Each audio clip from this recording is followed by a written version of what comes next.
Matta suura 5 yaade 7 waaju dow wamde. Matta suura 5 aaya 1 yaade 12. Haala Barke. Nde Iisa yi'uno jama'aare mawnde den, o ƴenci dow wamde o jooɗowi. Ayiiɓe makko ɓen gari to makko.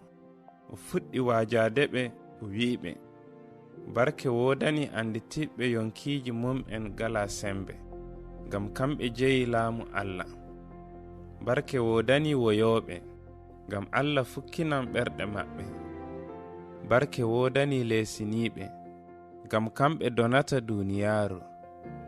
Barke woodani rafaaɓe e ɗomɗaaɓe dartinaaku, ngam ɓe kaaran ɓe ɗomɗitan. Barke woodani yurmotooɓe, ngam Allah yurmotoɓe. Barke woodani laaɓuɓe ɓerɗe, ngam ɓe ji'an Allah. Barke woodani waddooɓe jam, ngam ɓe noddirte ɓiɓɓe Allah.